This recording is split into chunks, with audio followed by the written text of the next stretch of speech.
Hello everyone.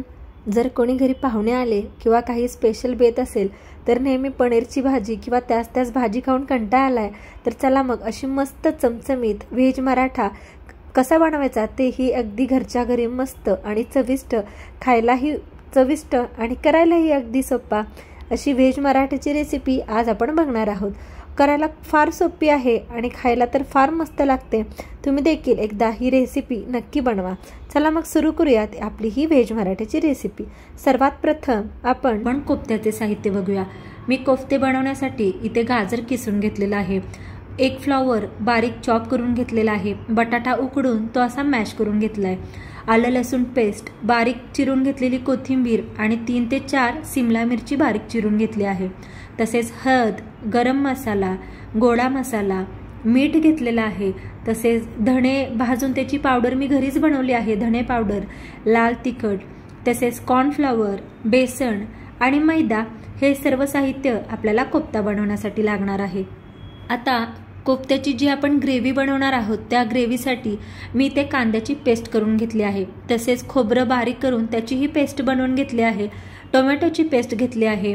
तसेच जे आता पाहिले आपण ते सर्व बेसिक मसाले, मीठ, बारीक चिरून घेतलेला कांदा आणि इथे काजू थोडेसे मी परतून घेतले आहेत, म्हणजे थोडे भाजून घेतले होते आणि त्याची देखील इथे पेस्ट करून घेतली आहे. तर सर्वात प्रथम आपण सुरुवात करूया कोफ्ते बनवण्यासाठी. तर आता इथे आपले मिक्स व्हेज कोफ्ते आहेत म्हणून सर्व ज्या भाज्या मला घेता येतील त्या सर्व भाज्या मी घेतल्या आहेत. सर्वात प्रथम मी फ्लॉवर इथे अगदी बारीक चॉप करून घेतला आहे. फ्लॉवरमध्ये इथे सिमला मिरची मी अगदी बारीक कट करून घेतली. भाज्या शक्यतो जेवढ्या तुम्ही बारीक चॉप कराल किंवा चॉपरमधून काढाल तेवढे कोफ्ते खायला छान लागतात आणि बनतातही व्यवस्थित. आता यामध्येच गाजर खिसून घेतलेला आहे आणि जो शिजवून घेतलेला बटाटा होता तो शिजवून घेतलेले बटाटे मी मॅश करून घेतले आहेत आणि कोथिंबीर हे घेतलं आहे. तुम्हाला यामध्ये अजून कोणत्या जर भाज्या मिक्स करायच्या असतील तर त्याही करू शकता किंवा एखादी भाजी स्किप करू शकता. आणि 1 चमचा मी त्या आलं लसूण पेस्ट घेतली आहे. आता यामध्ये जे मसाले आहेत ते मसाले टाकून घेऊयात.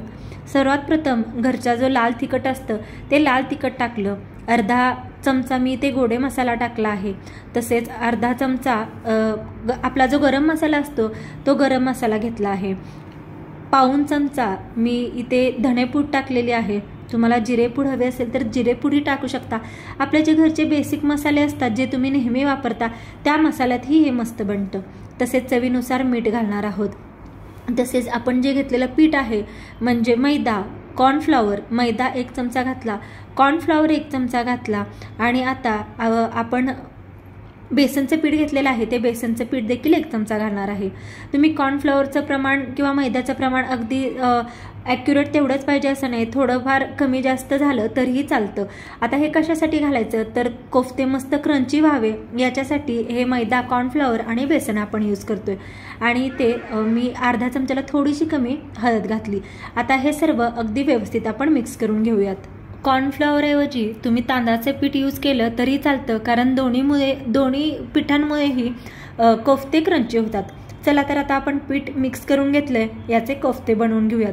बघा पिठाचा अगदी अंदाज व्यवस्थित झाला की असे कोफ्ते व्यवस्थित येतात. समजा जर कोफ्ते असे बनले नाहीत तर तुम्ही पीठ थोडंसं अजून वाढवू शकता.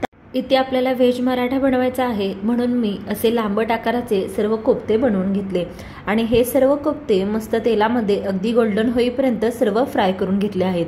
आता आपले सर्व कोफ्ते रेडी आहेत. आपले हे मिक्स व्हेजचे कोफ्ते सर्व बनवून झालेत, फ्राय करून झालेत. आता या कोफ्त्याची करी बनवायला घेऊयात. सर्वात प्रथम तेल गरम झालं की यामध्ये 1 कांदा बारीक चिरून घेतलेला आहे तो घालणार आहोत. तेलासोबत हा कांदा मस्त परतून झाला की यामध्ये मी जी कांद्याची पेस्ट बनवून घेतली होती आपण मगाशी ती कांद्याची पेस्ट, त्यासोबतच जे खोबरं बारीक करून घेतलं आहे ती खोबऱ्याची पेस्ट टाकली आणि त्यासोबत जी टोमॅटोची पेस्ट बनवून घेतली होती ते टाकलं. आता सुरुवातीला पेस्ट करण्या अगोदर हे मी सर्व भाजून घेतलं होतं. कांदा, टोमॅटो आणि खोबरं तिन्ही भाजून त्याची सेपरेट नंतर पेस्ट करून घेतली होती आणि आता हे तिन्ही सर्व परतून झालंय. आता यामध्ये जी काजूची आपण पेस्ट बनवून घेतली होती ती काजूची पेस्ट देखील यामध्ये मिक्स करायची आणि सर्व हे तेलामध्ये एकसारखं मिक्स करून हे परतून घ्यायचं.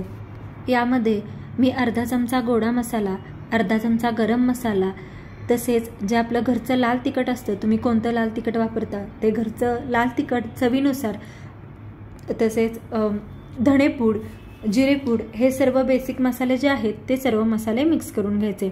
तसेच अर्धा चमचा मी ते हळद घेतली आहे आणि आता हे तेलामध्ये सर्व मसाले आपण परतून घेऊयात. आता चटणी मी चवीनुसार घेतली आहे. घरची चटणी, जो घरचा मसाला आहे तो 2 चमचे मसाला घेतला आणि आता यामध्ये चवीनुसार आपण मीठ घालणार आहोत. आता हे सर्व परत एकदा यामध्ये मिक्स करून घेऊयात आणि आता हे सर्व मस्त व्यवस्थित भाजून झालं आहे. यामध्ये आता थोडंसं गरम पाणी ओतलं आणि गरम पाण्यामध्ये देखील हे सर्व एकसारखं मिक्स करून घेऊयात. आता जेव्हा आपण कोणतीही ग्रेव्ही बनवत असतो ना, तेव्हा थंड पाणी ओतायचं नाही. शक्यतो पाणी नेहमी गरम करून ओतायचं. यामध्ये ही ग्रेव्ही 2 ते 3 मिनटं या गरम पाण्यामध्ये अगदी स्लो फ्लेमवरती शिजून द्यायची. 2 ते 3 मिनटं ही गरम पाण्यामध्ये पूर्ण हे पाणी असं आटून द्यायचं आणि ही पूर्ण शिजून द्यायची, म्हणजे याचा बिलकुलही कच्चेपणा लागत नाही. मसाला पूर्ण पहिला 2 ते 3 मिनटं व्यवस्थित शिजून दिला आणि त्यानंतर या मसाल्यामध्ये मी परत गरम पाणी ओतलं. आपल्याला काय कन्सिस्टन्सीची भाजी हवी, जेवढे पातळ घट्ट हवे त्या अंदाजाने आपण पाणी ओतलं आणि आता हे एक 5 ते 7 मिनटं ही ग्रेव्ही शिजून घेऊ. आता आपली व्हेज मराठा बनवून खाण्यासाठी, सर्व करण्यासाठी रेडी आहे. सर्वात प्रथम डिशमध्ये हे असे सर्व कोफ्ते ठेवूयात आणि त्यावरती जी आपण ग्रेव्ही बनवली आहे ती मस्त गरमागरम ग्रेव्ही अशी सर्व करायची. तुम्हाला ही रेसिपी जर आवडली असल्यास व्हिडिओला लाईक करा, कमेंट करा, शेअर करा आणि माझ्या मिसेस RYK या यूट्यूब चॅनलला सबस्क्राईब करायला विसरू नका. आणि हा रेसिपी ट्राय मात्र नक्की करा, खायला फार मस्त लागते. Thank you so much.